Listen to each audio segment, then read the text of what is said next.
Tres, adelante. Buenas a todos los que nos están viendo y escuchando.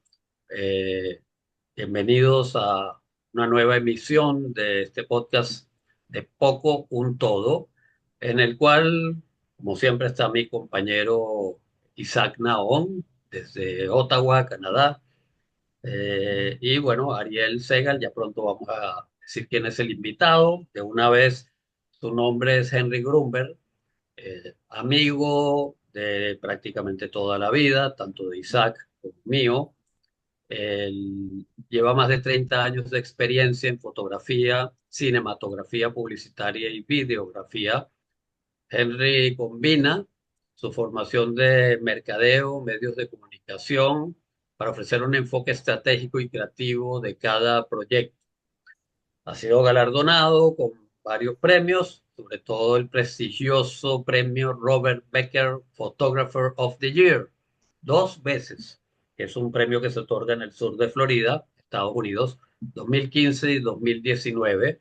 Ha sido profesor de producción de la televisión en la universidad en la cual se graduó, la Universidad Católica Andrés Bello en Caracas, y es productor independiente de comerciales para marcas de productos, y también hace entrevistas, hace documentales, en fin, es una persona que no solo sabe mucho de cine, sino que también produce cine por su cuenta. Y vive en Estados Unidos desde el año 2003, donde fundó Best Shot Productions, que es una productora que hace contenidos comerciales para pequeñas y medianas empresas, y que además también y hace poco, cuento esta experiencia, entrevista a personas para que cuenten sus historias, personas de edad, que cuenten sus historias, y los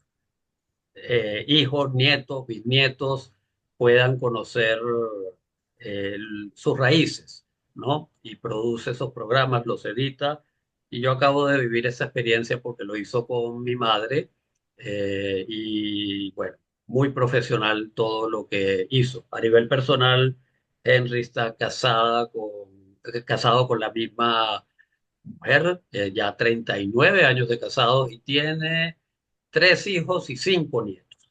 Y bueno, como él fue el creador, entre otras cosas, de un grupo de cine en el cual nos invitó a Isaac, me invitó a mí para participar en la época del COVID, y que duró unos cuantos años, lo llamábamos Panda, y analizábamos varias películas desde todo punto de vista: contenido, fotografía, producción, etcétera. Hemos decidido invitarte, Henry, para hablar un poco sobre el futuro de la industria del cine.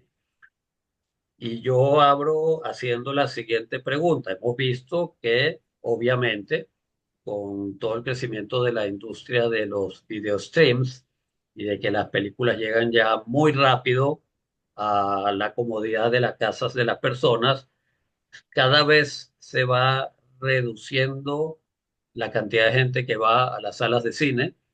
Cada vez los productores de cine, los directores, quizás se preocupan menos en el tema de fotografía, se preocupan un poco menos en el tema de la parte técnica de cómo hacen sus películas, con excepción del cine independiente, con excepción quizás de algo del cine europeo. Y esto también se debe no solo a que siempre ha existido un cine comercial, que es el más taquillero, sino al tema de que la gente va menos a las salas de cine, que es donde más se aprecia la parte artística. ¿Tú crees que esto se puede revertir, esta tendencia, o ya por las diferentes situaciones del siglo XXI estamos condenados a que poco a poco desaparezcan las salas de cine? Primero, muchísimas Henry, gracias. Sí, sí, no se sí. oye perfecto. Entendí perfecto. Muchísimas gracias, Isaac y Ariel. Me siento, yo le dije a Isaac, me siento especial que hayan decidido llamarme. Yo no me siento un gran especialista en el cine, sí soy un amante en el sentido, soy un amateur en el sentido correcto de la palabra, que yo amo el cine, pero tengo mucho por aprender y cada día, y aprendimos juntos, cada día aprendo cosas nuevas. Sí, con el tiempo uno mira, estudia y conversa y termina sabiendo más de lo que uno cree que sabe, pero no lo sé todo y soy muy humilde al respecto, eso quiero aclararlo. Em, el tema de Netflix nos ha hecho pensar mucho a todos. Yo creo definitivamente que streaming, que hoy en día es representado en Netflix y mañana puede ser otro el rey y llamarse distinto, sí vino para quedarse y a cambiar, va a cambiar completamente eh, el- lo que es el cine. Como lo veo como siendo el cine un producto humano, tiene características humanas, en el sentido de que es orgánico, se transforma, aunque sea un producto literalmente inanimado con animación, porque se transforma, las producciones se transforman a la medida que las condiciones van cambiando. El mismo drama que está sintiendo hoy en día el cine lo sintió el teatro cuando apareció la radio, lo sintió la radio cuando apareció la televisión, lo sintió la televisión cuando apareció el internet. Pero lo que ha sucedido en cada una de esas oportunidades es que cada medio se adapta a las circunstancias y va asumiendo una posición real y va dejando de ser un medio con una monarquía que lo abarca todo y se va comprimiendo y va ubicándose en donde debe estar. Yo no creo que desaparezca, todo el mundo sentenció la muerte de la radio hace muchos años y todavía existe, tiene su espacio y tiene sus mutaciones. Esto es una mutación y yo creo que que va a mutar, definitivamente va a mutar. No va a ser como antes, como tampoco fue el cine como antes después de la aparición de la televisión. No sé qué, supongo que esto es una conversación, no es una charla. Sí, lo es. Qué opina Isaac al respecto? Bueno, primero, Henry, muchísimas gracias por haber aceptado esta invitación. Este es un programa especial en muchos sentidos, porque nos salimos de la actualidad, que la mayoría de las veces discutimos, lo que está pasando en el mundo, la política, la geopolítica, y hoy nos quisimos concentrar en algo que a todos nos fascina y que tú conoces seguramente mucho mejor que nosotros, eh, que es este arte que es cada vez más industria, digamos, y eso no quiere decir que lo descalifica por sí, pero además que es cada vez, digamos, no sé si decir la víctima, pero está sujeto a todas las transformaciones tecnológicas que estamos viviendo. Y obviamente una de ellas es el hecho que se puede transmitir con relativa facilidad por los canales que ofrece el streaming, por la misma internet, puedes ver cine en un teléfono, puedes tener acceso además a una oferta de cine que probablemente cuando nosotros íbamos al cine en Caracas hace ya muchos años, siendo adolescentes, jóvenes, pues obviamente no imaginábamos que íbamos a tener acceso a tal cantidad de películas, ¿verdad? En nuestro televisor o incluso en nuestro teléfono inteligente. Entonces, lo que dice es cierto, digamos, es una transformación inevitable. Probablemente una de las diferencias, y me gustaría tu reflexión en ese sentido, de las otras transformaciones que mencionaste con respecto a lo que pasó con la radio, con la televisión por cable en su momento, con Internet, es la rapidez con que estos cambios se están produciendo. Eh, y eso probablemente es algo que tenga efectos más allá del hecho de no ir ya a una sala de cine, que tiene sus connotaciones sociales y psicológicas, que podríamos discutir, pero que tiene que ver no solamente con los modos de difusión del cine, sino con los modos mismos de producción, de creación del cine. Entonces son cambios que van muy rápido y que son muy profundos. Me gustaría escuchar tu reflexión al respecto. Es una buena pregunta. La velocidad tiene sus, como todo, tiene sus pros y sus contras. Em, la velocidad es, cuando uno creía y da risa, hace 100 años hablaban de que todo era demasiado rápido. Y la gente estaba impresionada cuando los primeros vehículos pasaban por los pueblos a una velocidad increíble de 40 kilómetros por hora versus los caballos. Entonces la velocidad yo la creo que es relativa. Lo que hoy te parece muy rápido va a ser lento dentro de unos años. Pero la tendencia sí es hacia la aceleración, no solo del cine, sino todos los procesos en la vida. Ahora, mm, ¿cuál puede ser la consecuencia de esto? Bueno, que las cosas en el camino no sufran la transformación que regularmente requieren los procesos para madurar. Entonces vamos a encontrarnos con productos inmaduros, con películas mal hechas. Y ya estamos sufriendo eso. Eh, Netflix dentro de ese proceso de velocidad, que yo no creo que la velocidad aplicó en lo que yo llamaría la democratización de la producción. El proceso de Netflix es como la cúspide de un proceso de democratización en producción que se viene dando en los últimos 30 años, 40 años. Nosotros, cuando empezamos a estudiar televisión en el siglo pasado, el que era dueño de los equipos era rey y amo de la producción. Y en Venezuela, por ejemplo, existían dos o tres casas productoras y ellos tenían todo el trabajo del mundo y los demás teníamos como buenos súbditos ir allí y pedir un espacio para trabajar. Hoy en día, el celular que todos tenemos en el bolsillo tiene una capacidad similar a la cámara más costosa que tenía hace 30 años. Eso es impresionante y es tan impresionante que las generaciones actuales no se dan cuenta del poder que tienen en los bolsillos. Pero por un lado, se dan cuenta en los resultados, no se dan cuenta en la fascinación que eso puede producir, que me produce a mí, que le produce a ti, que le produce a Ariel y a todos los que nos están oyendo. Para ellos es a given, lo toman como algo normal, es parte de la vida.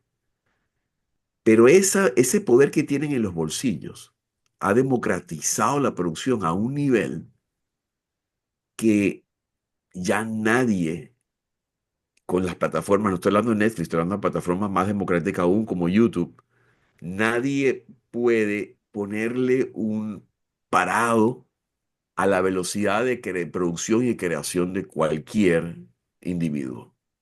Eso es una maravilla. Eso es una de las cosas buenas de la velocidad que tú estás hablando. Porque antes tenías que no solamente ser talentoso, sino tener mucho dinero para poder hacer algo. Ahora, la única excusa es el querer o no querer hacer las cosas o tener o no tener talento. Que se hayan abierto las puertas de la tecnología es muy peligroso en el sentido de que cualquier persona mal preparada se cree que sabe lo que está haciendo. Pero al final el mercado, como todo, va a aceptar o rechazar, y así sucede, hay un proceso natural en esta nueva jungla de un proceso de darwinista de sobrevivencia del más capacitado, que de manera natural aquí es va a sobrevivir el talento humano siempre, siempre, no importa que sea inteligencia artificial, no importa que velocidad de streaming, todas las condiciones nuevas, va a haber muchísimo más. Pero cada vez nos exige más como creadores a buscar constantemente cómo ganar el espacio, pero solamente utilizando nuestro talento. Ya no es la que mejor cámara, ya no es la mejor sala de edición, ya no es la mejor iluminación. Todo eso está al alcance de todo el mundo. Lo que estamos haciendo ahorita era un sueño de películas de futuristas cuando nosotros éramos chicos. Y no pensamos que podía haber llegado el momento en que estuviésemos disfrutándolo ahora con la comodidad que estamos haciéndolo ahorita, conversando en vivo prácticamente. Y podría ser en vivo si ustedes quisieran, sin necesidad de ir a un canal de televisión y pagar mucho dinero para eso. Esto es una maravilla. Claro, ese Esto es es el lado igual de bueno. positivo, Henry, ¿no? Ese es el lado positivo. El, Claro, yo el- quiero el- verlo con optimismo, porque la parte negativa no me lleva absolutamente a nada. Me lleva a no, una no, nostalgia. pero no podemos ignorarlo. O sea, tú dices, bueno, cualquiera con un teléfono puede hacer una película. Lo que necesita es ser creativo. Los costos han caído, esa barrera de los costos ha caído, pero también estamos viendo cómo son los algoritmos los que determinan de alguna forma, no de alguna forma, yo diría de forma muy importante, lo que la gente ve, lo que la gente no ve, y ese es el poder detrás del trono, ¿no? O sea, quien controla los algoritmos es quien al final va a ir marcando la pauta sobre los gustos de las personas, sobre lo que es relevante, lo que no es relevante. Entonces, muy bien, democratización, sí, pero la otra cara de la moneda es esa concentración de un poder tremendo. Antes se hablaba del gran poder de los estudios en Hollywood, ¿verdad? Entonces ahora estamos hablando del gran poder de quienes controlan las plataformas, que son los que al final actúan con esa denominación que alguna vez estudiamos nosotros en nuestros cursos de gatekeepers, que deciden qué es lo que la gente, digamos, va a ser más expuesta a algo. No le cierran la puerta totalmente a alguien, pero sí controlan qué adquiere notoriedad, qué no adquiere notoriedad, cuándo y de qué forma adquiere notoriedad. Y eso es algo que la tecnología cada vez más sofisticada les permite hacer. Es 100% verdad, pero sigo insistiendo desde un punto de vista optimista que antes teníamos los canales y los gatekeepers sostenían un racimo de uvas que tenía 3 o 4 frutos. Hoy en día ellos sostienen un racimo de uvas con tantos frutos que a veces se les va de control. Y los mismos frutos tienen suficientemente poder como para empujarse y llegar adelante con recursos que van descubriendo dentro del área. Es decir, hay más posibilidades dentro, siempre va a haber un gatekeeper porque siempre va a haber quien desee tener más control. Pero esto se permea a todo y podemos volver a la política sin querer queriendo, pero antes la política estaba dominada también por quien dominaba hace esos gatekeeping systems de la comunicación. Y ahora los mismos políticos pueden buscar caminos alternos para poder Ahora, decir lo que quieren decir. yo quiero un poquito tomar ejemplos concretos para conducir este debate. Dos películas que estuvieron en varias de las competencias fílmicas de los últimos meses, no solo el Oscar, sino también en el premio que dan en Reino Unido, el BAFTA o en otros festivales europeos. Uno es The Brutalist, que te pregunto, Henry, pudo haber tenido mucho éxito a nivel de premiaciones, pero no tuvo mucho éxito primero a nivel de gente yendo a verla al cine y tampoco tuvo muy buena crítica, digamos, del espectador común y corriente. Y la pregunta es, ¿este es un problema mayor en el caso específico de esta película, de el timing, de que es una película de más de 3 horas y media con intermedio y que trata de poquito volver a lo que eran las grandes superproducciones del pasado, tenían intermedios? Es un problema de la lentitud de la película, que cada vez hay menos gente, ya eso ocurría en el siglo XX, pero cada vez hay menos gente con paciencia para ver una película lenta, más allá de que si es buena, es mala, los errores que tenga, pero no hay paciencia para ver una película larga. O quiero dar un segundo ejemplo, que acabo de terminar de ver la película brasileña, que sí ganó el Oscar extranjero, Aún estoy acá, y es una película que dura un poco más de 2 horas y que he visto que gente que sí tiene paciencia para ver películas algo largas, les pareció lenta.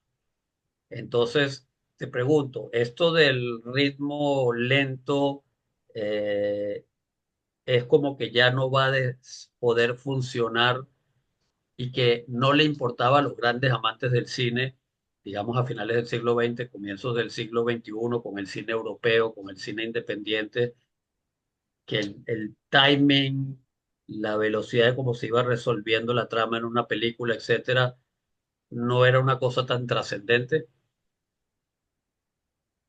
Bueno, independientemente, yo no he visto, aún estoy acá, esa película no la he visto, por cierto, cuando la tengas me la prestas. No la he visto, pero te estás refiriendo específicamente a la velocidad del storytelling, Sí, como título de lo que tú acabas de preguntar. ¿Está el público contemporáneo preparado para un relato de una historia en una forma pausada y con lo que yo llamas tú un ritmo lento? Yo creo que el público en general, creo que la respuesta es no, no sé qué piensa Isaac. Basado en lo que mismo Isaac dijo hace unos minutos, ese ritmo constante que somos víctimas, los seres urbanos, que no pasará igual en las zonas rurales, pero la mayoría de los habitantes estamos en zonas urbanas, somos víctimas de la velocidad, y eso nos genera un ritmo interno completamente distinto y mucha gente ha dejado los libros a un lado, que son elementos del ritmo sosegado. Mucha gente ha dejado la música clásica a un lado, porque también tiene un ritmo de ese tipo. Y yo creo que la tendencia es a eso, a narraciones más cortas y más rápidas. Esa es la tendencia. Eso no significa que lo demás desaparezca, son tendencias. Yo no sé qué piensa Isaac. Pero yo quiero cuestionar eso un poco. No he visto ninguna de las dos películas que ha mencionado Ariel, pero sé que The Brutalist es una película, como él lo Claro. dijo, bastante larga para los esquemas, digamos, de películas de menos de 2 horas, que es un poco el estándar. Pero hay un fenómeno que es el binge watching de las series. O sea, que un poco contradice esa premisa, ¿no? O sea, ok, la gente no quiere ver una película de 4 horas, pero sí está dispuesta a verse, a tragarse un día completo, ¿verdad? Una serie de 7 u 8 capítulos. Pero la Entonces, narración tiene que ver con el ritmo de ok, narración. explícanos eso, explícanos un poco tú como Es observador. decir, una cosa no contradice a la otra. Tú puedes hacer binge watching ¿cómo llamaríamos eso maratón, traducido al castellano? maratón, Sería visión un maratón. concatenada, no Sí, sé, sí. Sí, en cadena, Ajá. eh, de una serie No tras otra, cadena de televisión que conocemos, sino en cadena, en serie. concatenado. Ajá.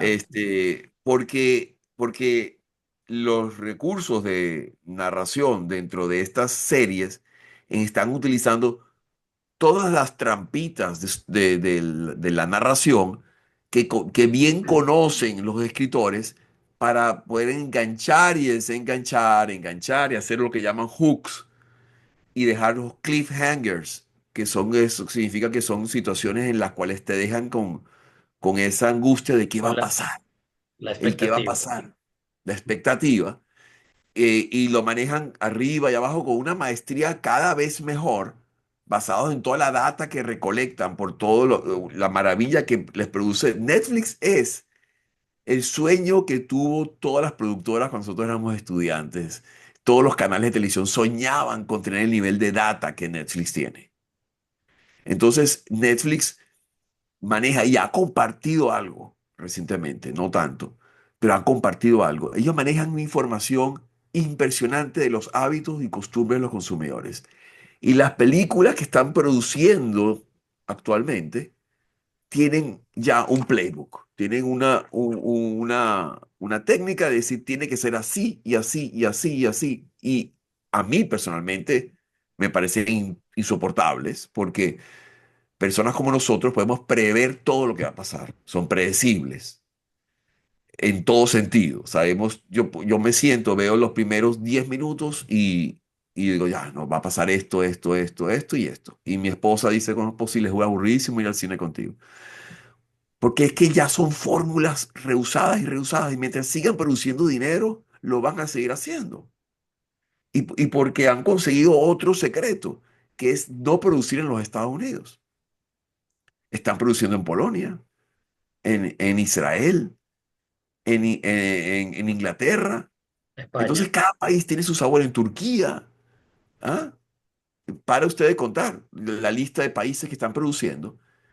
Y cualquier productor, incluso mi microproductora, podría hacerlo. Yo agarro, bajo unos specs que dicen qué cámaras comprar, que las puedo alquilar fácilmente, me consigo y que son $50,000 podría ya empezar a producir un piloto, que eso no es nada en el mundo del cine. Y puedo ver si, y puedo traer Netflix. Hay producciones, entonces, ¿qué está pasando ahora? Yo creo que se divide los mercados más todavía y se dividen más las audiencias. Entonces se crean plataformas distintas. Hay plataformas como Movie, MV alta I, que es para cinéfilos y gente que le gusta el cine independiente. Y ahí se van a encontrar. Y Netflix es para la mayoría. Y ambas viven suficiente porque el mercado nuevo es el mundo entero. Entonces hay suficientes eh, gente pagando para poder mantener el movie y eso mantiene el mundo independiente que hay suficientes consumidores para ese tipo de cosas. Siempre hay. Entonces yo creo que esa riqueza lo que ha favorecido, va a favorecer en un sentido. Claro, las masas van a seguir viendo y con peor ritmo y cantidad ese tipo de productos. Bueno, ahí están. Ahí están los restaurantes de comida rápida. Y siguen existiendo al lado de un restaurante gourmet. Y es exactamente lo mismo. No sé qué piensas tú, William. Claro, pero hay consecuencias sociales y psicológicas de esto. O sea, como hay Ah, consecuencias claro. para la Eh, salud para la pública salud de comer pura hamburguesa. Es literal. exactamente. Entonces Claro. no es que lo vivimos sin consecuencias. Claro que tiene. Y, y tienen Pero consecuencias. hemos Adelante, Ariel. hablado, no, hemos hablado de manera privada, ¿no? Ahora, a veces, de que la calidad que se han logrado varias de las series, sobre todo miniseries, en estos formatos tipo Netflix u otros, y que a veces superan cuantitativamente, se podría decir, a la calidad de películas, si empezamos a contar una y otra.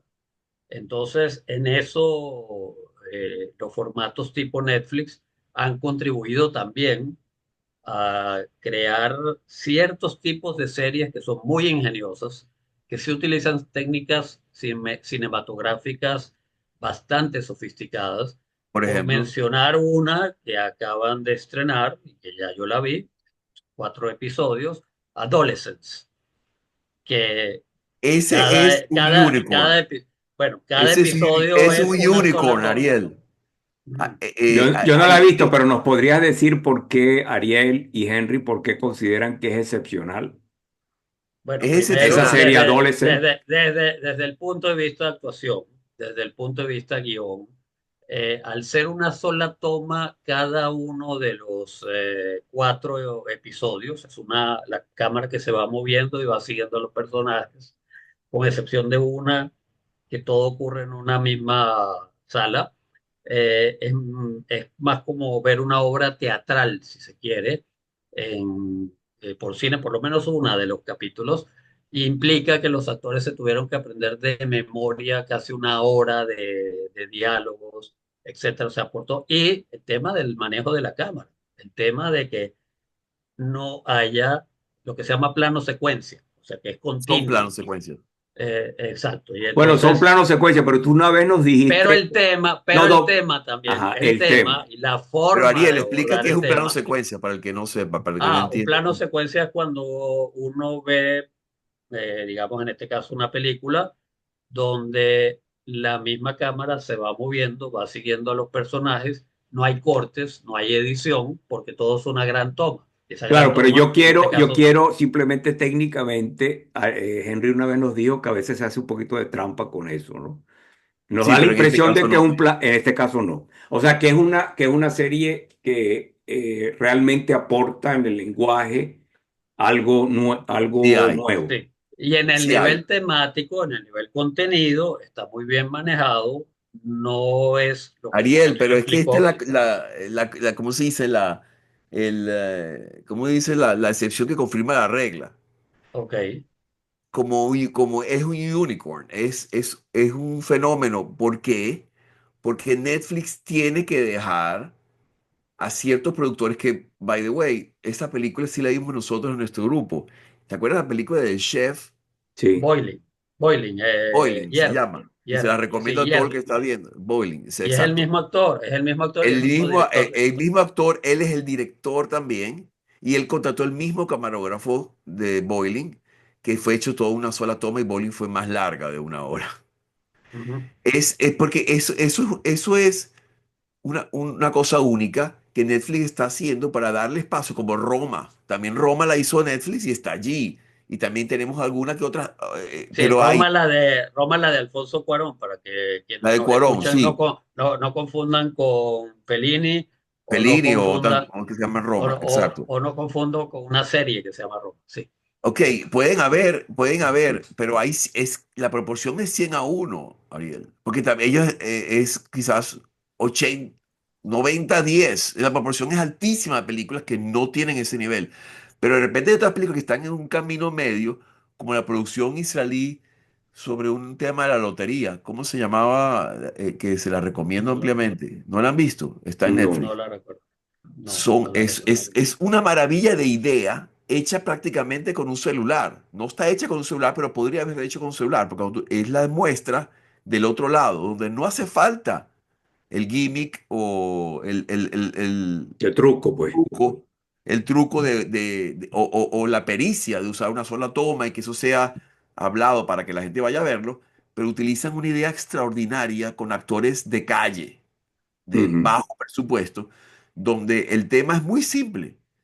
Hay un premio millonario de lotería, pero antes de entregar el premio, ellos dicen que todos los ganadores tienen que ir a una terapia por ujú, 7 días para aprender qué hacer con el dinero, porque está demostrado, y eso ya es un fact también, que la mayoría de la gente que gana mucho dinero de la noche a la mañana lo pierden en un determinado tiempo, porque les cambia la vida de una forma muy impactante. Y los que entregan el premio deciden hacer esta terapia gratis. Y si no hacen los 7 días, no les entregan el premio. ok. Es muy simple. Y se sientan las personas en una sala de clase y las interacciones humanas que suceden entre estas 7 personas.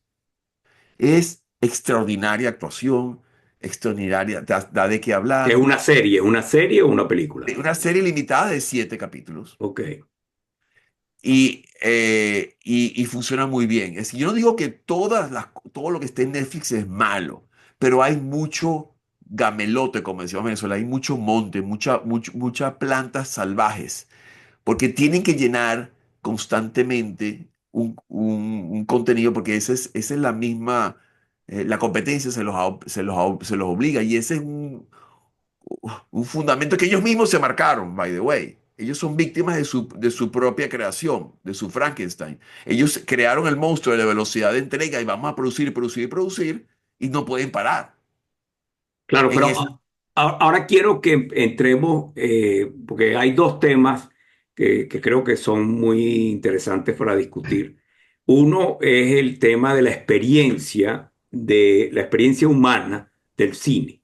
La experiencia humana del cine en nuestra época, en la época de nuestros padres y en su origen, era la experiencia de ver una película en una sala con muchas otras personas. Era una experiencia social común. La experiencia del streaming es la experiencia de la persona aislada en su casa, bueno, con otra persona probablemente, pero donde no existe esa experiencia de comunidad. eso implica ver el cine, ver la serie, sobre todo el cine, pensando en el cine como obra única, de otra manera, totalmente diferente. No solamente por el tema ya, lo que decía Ariel, digamos, con respecto a la pantalla, al nivel de detalle, a la espectacularidad, digamos, de la gran pantalla, sino con respecto a esa experiencia común. O sea, estar sentado en una sala oscura, ¿verdad? Y ver una película de terror en una sala oscura, no será lo mismo que verla en tu casa, en un televisor. Y así podríamos decir de todos los géneros. No es lo mismo reírse con todo el mundo en una sala. No es lo mismo llorar con todo el mundo en una sala ante un drama, una tragedia. Ustedes ¿Qué? saben lo que dijo Tarantino con respecto a la próxima película que tenía. Él día había dicho que iba a hacer una última película. Ustedes saben cuál fue su última decisión, ¿no? No, no, a ver, cuéntanos. Él quería hacer Tarantino dijo, una décima y sí, iba última, a ser ¿no? una décima y última. ¿Ok? Pero Tarantino dijo que no iba a hacer más cine, que iba a escribir una obra de teatro. Por Ujú, esa misma razón que Isaac está planteando. Porque él dice que ya el cine, la experiencia cinematográfica, no existe. Y solamente en el teatro sigue teniéndola y las personas van a tener esa experiencia humana en el teatro, lo efímero, que incluso tiene más valor desde ese punto de vista, porque el teatro muere y empieza cada noche y nunca es igual y tiene su belleza y tiene todo ese contacto humano. Él dice que eso hoy en día solo tienes en el teatro y está escribiendo una obra de teatro y dijo a nivel de protesta que el cine murió. El cine, él tiene razón. El cine tal cual y Salas murió.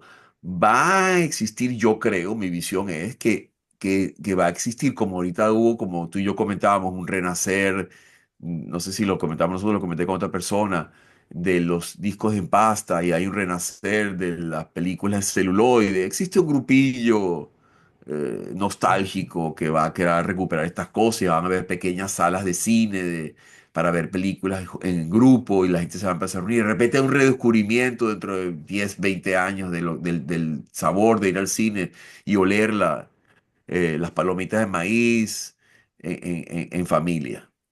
Pero por ahora eso está en franca decadencia y es verdad. Y es lamentable y es triste. Y no hay, sobrevivirá que de repente a nivel rural de nuevo hasta ni siquiera. Pero sí, poco a poco va a terminar desapareciendo y quizás le queden algunos añitos, porque en el pasado el cine consiguió formas para competir contra la televisión.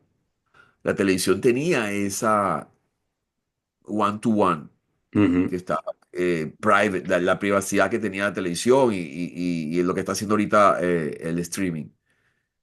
Pero el cine encontró respuestas, pantallas más grandes, temas más... Sense Round, ¿te acuerdas? El sonido. Exacto, pantallas gigantes, sistemas de temblar, pero ya todo eso Efectos lo ha ido especiales. copiando la televisión. Tienes pantallas enormes en las casas que a bajísimo costo, tienes sistemas de sonido increíbles en un hogar a bajísimo costo.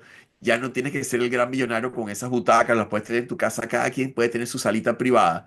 Y el mundo va más a esa privacidad y eso es lo que está haciendo lamentablemente los celulares también. Estás one on one. Va a llegar un momento probablemente que las personas redescubran la belleza de... Pero si a eso vamos, es mejor ir a una arena deportiva y ver un juego en vivo, aunque ellos insisten en que no, va a llegar un momento en que no. Pero, por ejemplo, la pandemia demostró que los juegos de béisbol sin público no son igual que con público. Sin duda, claro, claro. Lo demostró la pandemia, los deportes sin público no es igual, porque es como el teatro. Claro, Necesitas tiene ese elemento, digamos, de la experiencia in situ. Pero yo sé que Ariel también tiene preguntas y comentarios, pero hay un tema que no se nos puede olvidar y ya nos estamos acercando hacia el final, que es la inteligencia artificial. Lo hablábamos cuando invité a Henry al programa. La inteligencia artificial si el streaming, si el internet, si todo esto está cambiando radicalmente la forma en la que experimentamos el cine, la serie, la inteligencia artificial va a ser todavía más radical, porque la inteligencia artificial va a hacer que prescindamos de los actores, va a hacer que prescindamos de, de los guionistas probablemente, va a hacer que prescindamos de los músicos que agregan la banda sonora. O sea, la inteligencia artificial realmente va a cambiar profundamente cómo se hace una película. Sí, Que- Sí, yo quiero decir algo antes, bueno, en realidad, sí, un ¿qué piensa pequeño Ariel de chiste. eso? No, no, un breve chiste. Al final lo que van a terminar yendo a ver la película son los androides y los robots y ya no los seres humanos, porque las películas van a estar hechas a sus medidas. No, me Yo interesa tu escribí opinión. una frase, sí, que cuando AI lo haga todo, nos vamos a enfrentar a un cine sin cicatrices, sin contradicciones, sin errores bellos. Y ahí es donde vamos a darnos cuenta de que el arte no necesita perfección, necesita alma. Claro.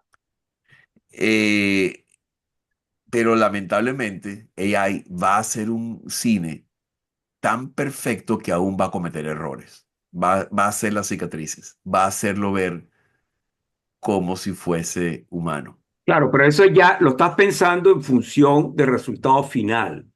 Sí, Ah, pensemos un poquito en las consecuencias de eso. Sociales, sí, Las para los consecuencias trabajadores. sociales, las consecuencias para la industria misma. eh, o sea, ¿qué va a pasar con los actores?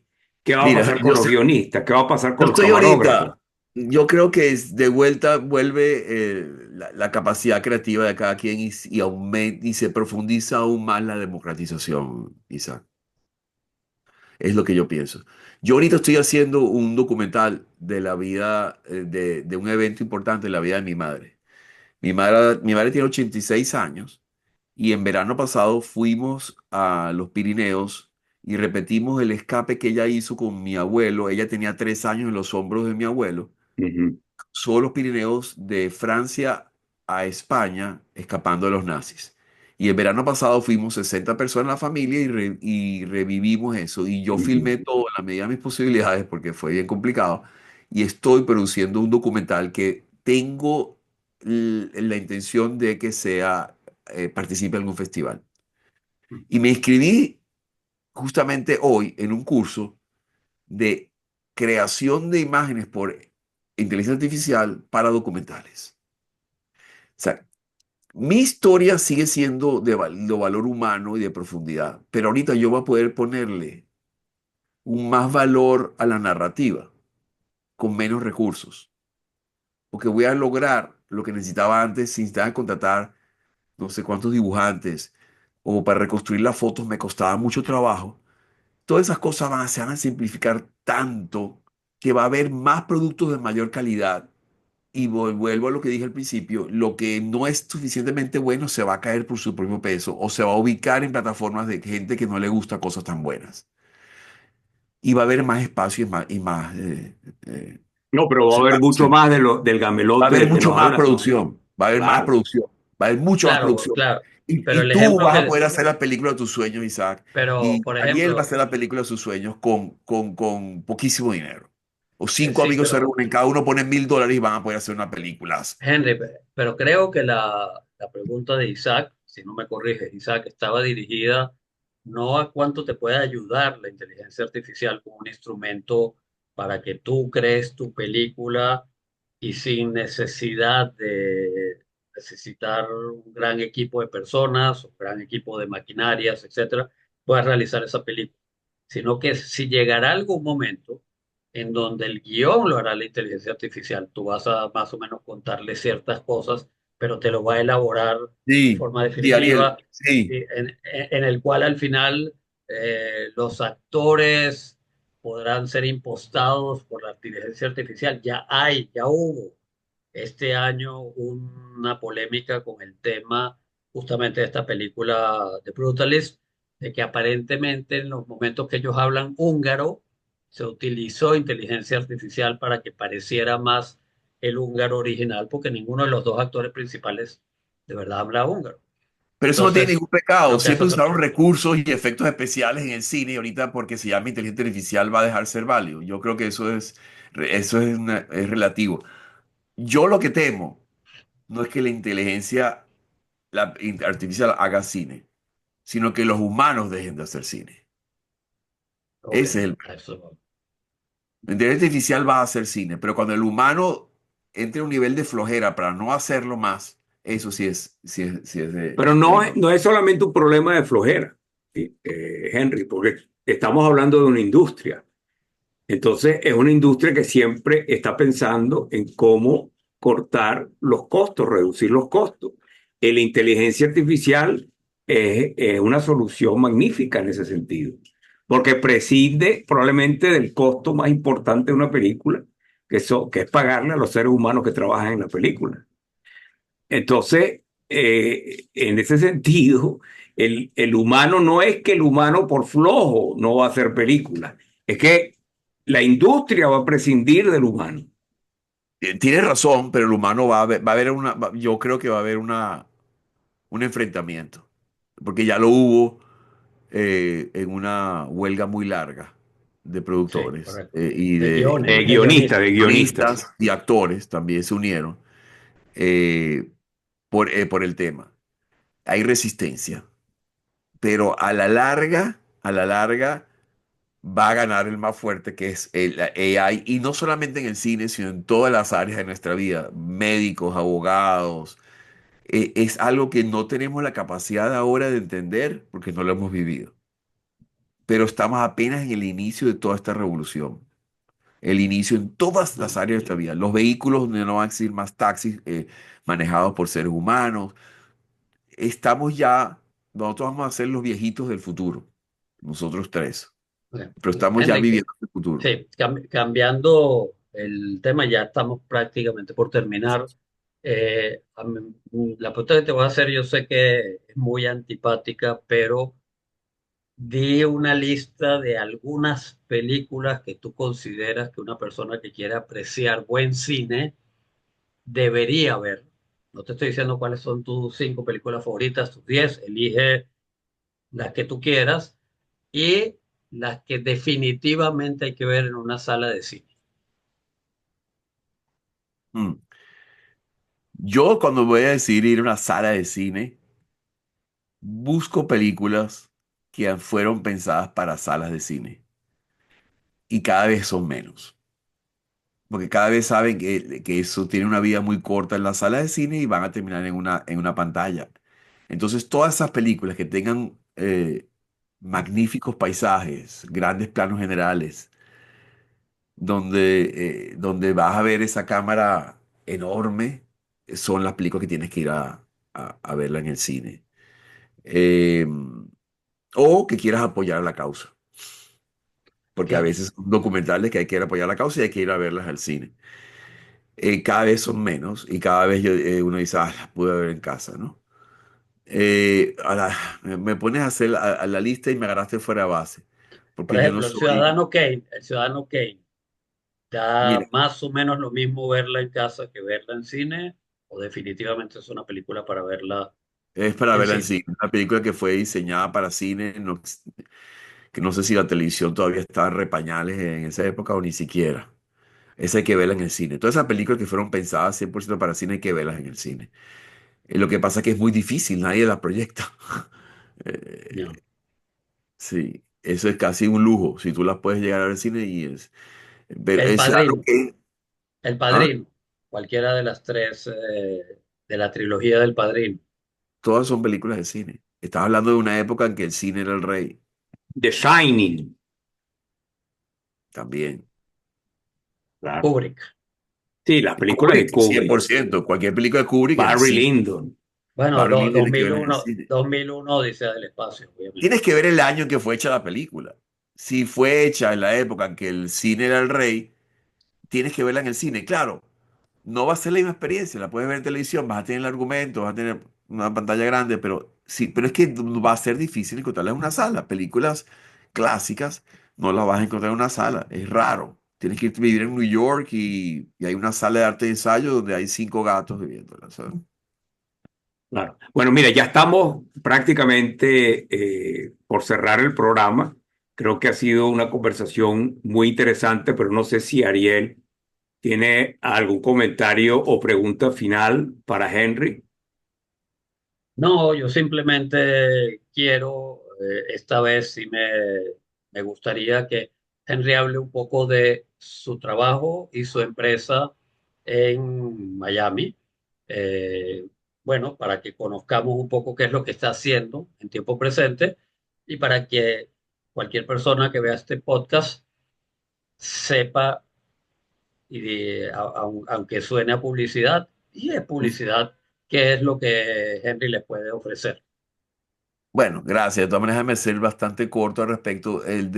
Lo que hace Best Sharp Productions es básicamente eh, consultoría en video marketing para empresas que hoy en día necesitan comunicarse a través de video. Yo siempre, mi eslogan es Think Video, porque hoy en día todo hay que pensarlo a través del video y la gente habla por video. Y era el sueño que tuve yo cuando empecé a estudiar en la universidad, la misma alma mater que Don Isaac y Ariel, los dos estudiamos en la Universidad Católica Andrés Bello. Y en esa época uno soñaba con todo todos los juguetes que uno tiene a su alcance y yo nunca he dejado de jugar. Para mí, jugar, si no me divierto, no hago lo que hago. Entonces, el último que estoy haciendo dentro de los temas que no es tan comercial es lo que tú comentaste, videobiografías de alta calidad de individuos donde para mí el público allí, en este caso, fíjate lo interesante, el público puede ser una sola persona y he tenido el caso. Un padre con una sola hija y con una sola nieta. Pero él tiene 95 años y quiere narrar su vida. Entonces nos encargamos de hacer una película muy digna, con dos cámaras, buen sonido y tomas de apoyo que ilustren ese pasado, porque los niños hoy en día no entienden de qué está hablando los padres o los abuelos, porque no tienen ni idea de cómo se veía ese pueblo o qué significaba esa comida o cómo se vestía esa gente. Entonces es un documental privado, es íntimo y es privado. El objetivo de estas producciones no son publicarlas en YouTube, no es social media, es anti eso. Es más, hay un disclaimer al principio de las producciones donde dice que no permitimos ni recomendamos que se publique en YouTube, porque como no tenemos esas limitaciones de los derechos de autor con N cantidad de imágenes y sonidos, porque no va a ser publicado, es privado, entonces las tomas de apoyo son mucho más ricas y hay mucho más belleza en el contenido porque puedo usar cualquier libro, cualquier película, cualquier música, porque es para uso privado. Muy Entonces bien. es muy lindo lo que estamos haciendo. Oh, excelente proyecto. Es un proyecto de memoria individual, de memoria familiar y Exacto. eventualmente también será de memoria colectiva por la Claro, acumulación, digamos, automáticamente. Sí. automáticamente. Así que Se bueno, llama Legacy Tales That Video. excelente. Muy bien, Henry, muchísimas gracias por esta interesante conversación sobre el futuro del cine. Y bueno, Gracias, Henry. Gracias, ha Gracias a sido un ustedes placer. y esto Y, puede ser infinito, esta bueno, conversación. y también comento antes de pedirnos que Henry y yo hemos sido vecinos desde prácticamente la infancia hasta que no, bueno, hasta los 20 y pico años, y nos decimos besi amigos. Así que, besi amigo, muchas gracias por Como decía hermano, diría aceptar esta yo. invitación. besi hermano, es la forma, es sí, verdad. hermano. Y saludos al otro besi hermano que, que, que es Que tu es mi hermano, hermano. obviamente. Correcto, correcto. Bueno, hasta Eh, pronto. Nos seguimos Gracias. viendo en De Poco un Todo.